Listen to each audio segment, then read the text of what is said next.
श्री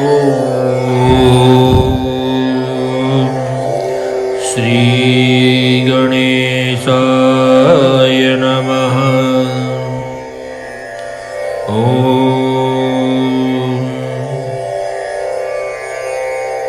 परमेश्वर्यै नमः।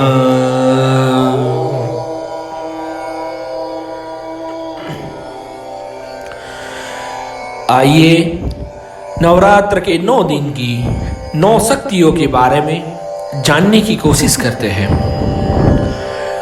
नवरात्र यानी इस नवरात्र की अपनी प्रत्येक रात्रि में भिन्न भिन्न देवियों की उपासना होती है। प्रथम रात्रि से लेकर नवरात्रि तक देवियों की उपासना करने से हमें सिद्धि प्राप्ति होती है। प्रथम रात्र मां शैलपुत्री की उपासना। शैलपुत्री यानी कौन? मां पार्वती का रूप है। पुराण हमें बताते हैं शैलपुत्री का विवाह शंकर जी से हुआ था और यह विवाह के संबंधित हमें बहुत सारी पुराण में जानकारी प्राप्त होती है। एक बार प्रजापति दक्ष ने बहुत बड़ा यज्ञ किया। इसमें उन्होंने सारे देवता को अपना अपना यज्ञ भाग प्राप्त करने के लिए निमंत्रण किया, किंतु स्वयं महादेव जी को इस यज्ञ में निमंत्रित नहीं किया। सती ने जब सुना कि पिता एक अत्यंत विशाल यज्ञ का अनुष्ठान कर रहे हैं, तब वहां जाने के लिए उनका मन अत्यंत विकल हो उठा। अपनी यह इच्छा उन्होंने शंकर जी को बताई। सारी बातों पर विचार करने के बाद महादेव जी ने कहा, यह यज्ञ में कोई निश्चित हेतु से आपको और हमें निमंत्रण नहीं मिला है, लेकिन स्त्री हट से महादेव जी के सामने एक बात भी सती ने नहीं सुनी और यज्ञ में गए। और उसी यज्ञ में जब सती का देह त्याग हुआ और वज्रपात के समान इस दारुण दुखद घटना को सुनकर शंकर जी ने क्रुद्ध होकर गणों को भेजकर दक्ष के उस यज्ञ का पूर्णतः विध्वंस कर दिया। सती ने योगाग्नि द्वारा अपने शरीर को भस्म कर अगले जन्म में शैलराज हिमालय की पुत्र के रूप में जन्म लिया। वो ही रूप शैलपुत्र के नाम से जाना जाता है। मां देवी का स्मरण है। वंदे वंचित लाभाय चंद्रार्कृत शेखरम वृषारूढ़ा शूलधरा शैलपुत्री यशस्विनी पर्वतराज हिमालय की बेटी के रूप में मां ने स्वयं जन्म लिया।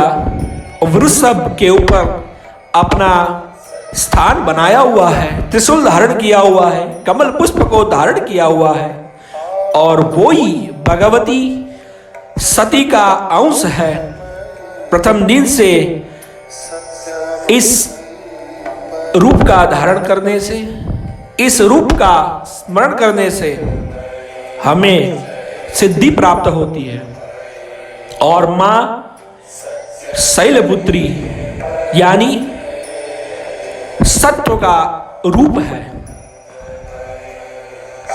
ये रूप का स्मरण करने से तप हमारे शरीर में स्थिर रहता है। इस रूप का अपने मन में ध्यान करने से योगी लोग प्रथम दिन से ही तप का आरंभ करते हैं और ये रूप का हमारे मन में स्मरण करने से हमारे मन में तप प्रज्वलित होता है।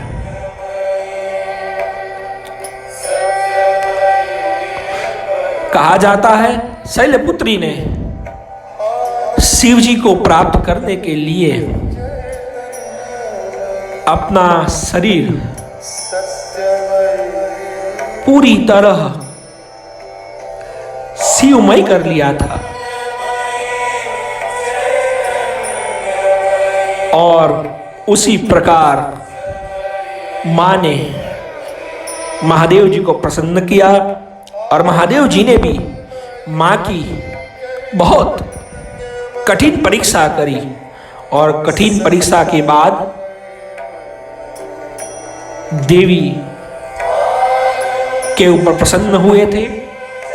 यही शैलपुत्री के रूप को कोई उमिया कहता है, कोई उमा कहता है, कोई पार्वती कहता है, लेकिन यही शैलपुत्री के भिन्न भिन्न रूप है। भिन्न भिन्न रूपों से, भिन्न भिन्न नामों से ये जानी गई है। चराचरेश्वरी त्वं ही महामोह विनाशिनी भुक्ति मुक्तिदायिनी शैलपुत्री नमाम्यहम्। और जैसे बताया गया, ये देवी ने पुष्प और त्रिशूल धारण किया हुआ है और ये ही रूप हमारे मन में स्थिर करने से देवी की मूल रूप को जानने की स्थिति की ओर हमारी प्रगति होती है। आइए आज से ही देवी के मूल रूप को हम जानने की कोशिश में लगे हैं, तो देवी का इस रूप का स्मरण करते हैं। वैसे ब्रह्मचारिणी, चंद्रघंटा, कुष्मांडा, स्कंदमाता, कात्यायनी, कालरात्रि, महागौरी और सिद्धरात्रि, ये भिन्न भिन्न देवी के रूप हैं। माँ के शरण में नमस्कार करते हैं और जय जयकार के साथ माँ का स्मरण करते हैं।